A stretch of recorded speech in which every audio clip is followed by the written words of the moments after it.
For the past couple of months, Jill Biden has been holding a full-time job outside of the White House, and she is the only First Lady to ever do so. Dr. Biden started teaching virtual English classes at Northern Virginia Community College shortly after inauguration. But returning to the classroom was no easy feat. The move prompted ethical and legal questions and required months of negotiation and planning. CBS News White House reporter Bo Erickson has been covering the story, and he joins us now from Washington. Bo, tell us about the Constitution's Emoluments Clause. This is something that we heard concerns about when former President Trump was in office. So what concerns did it present for the First Lady in her quest to return to the classroom?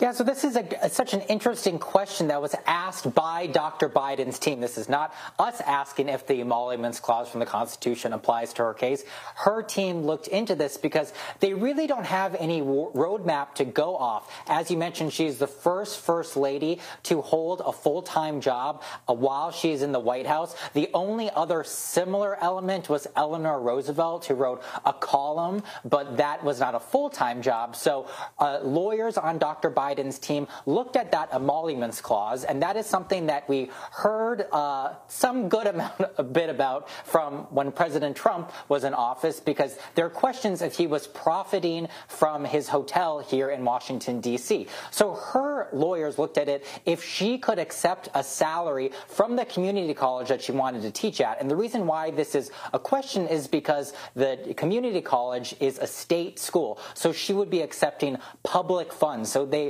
were looking at this question according to the documents that I obtained in my reporting. So how did they get around this element here?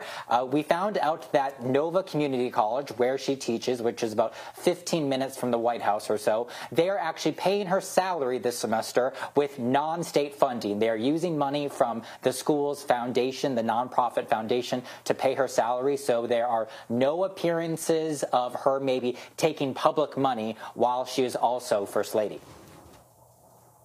That's interesting. You also reported that Dr. Biden wants to keep a low profile in the school. How does she do that as First Lady of the United States? So yes, there are many special considerations made at this college when FLOTUS is on the faculty. You know, there were elements that they were trying to limit what type of media was going to be covering her coming to campus.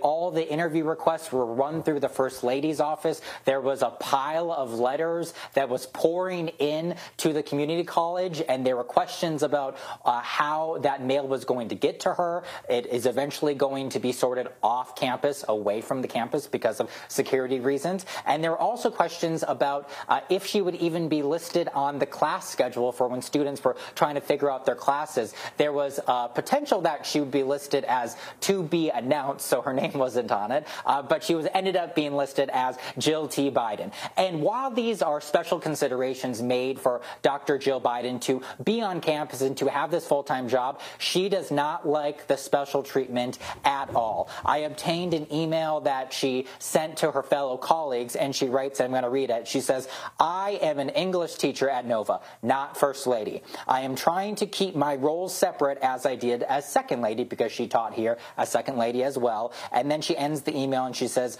I want students to see me as their English teacher. I am not mentioning it in my classes at all, she writes in caps locks. And so even though she's like this living embodiment of history, I can tell you the First Lady's historians are super excited that she's doing this. She's not bringing it up in her classes. So I have so many questions, Bo. It's very interesting, and we know that she did this while she was Second Lady, and when her husband was Vice President. Why is this so important to her? Because, as you know, being First Lady in and of itself can be a full-time job. It's interesting, given the security concerns, given the emoluments clause, and questions about the salary and all of that. Why did she really make this a priority to spend her time remaining in the classroom?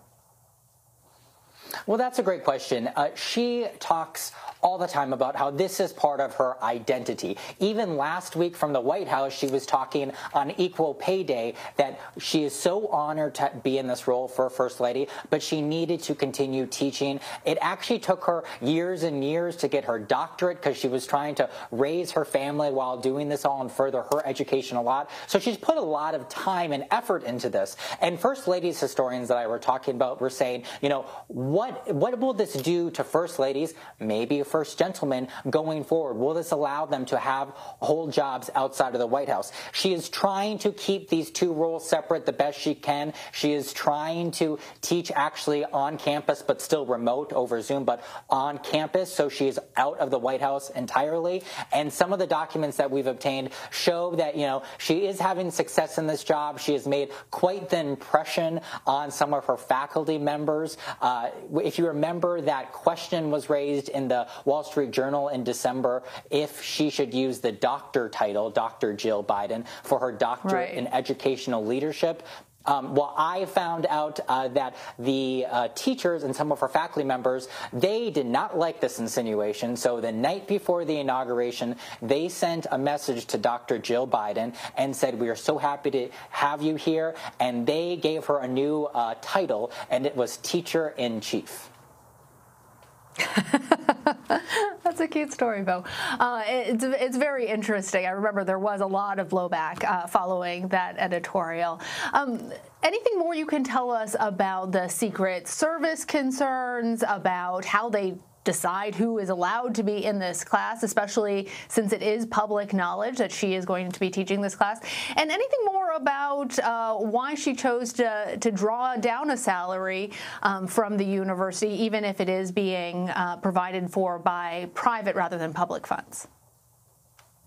So there are a lot of considerations around Secret Service detail, and they were coming up with those as the question was about return to work. And, you know, we have to remember that this teaching element, she is a teacher that is going through teaching during COVID-19, just like all the other teachers as well. So that element has kind of been less of a concern right now because she is still teaching remotely. All of her classes are still over Zoom, and then part of the class is still online as well. We do not know specifically you know, from an inside perspective, I try to reach some of her students. So if you're listening, please reach out to me. I would love to know what kind of teacher she is. But she is teaching 3 classes, and so she is really full with her schedule on Tuesdays. I'm assuming we're not going to see a lot of travel from the First Lady. And just one element that I'll end with here, because I think we all want to know, when I was looking at some of the documents she was signing, she signs her email signatures with that double heart emoticon, which I just thought was a really fun detail to know about the First Lady.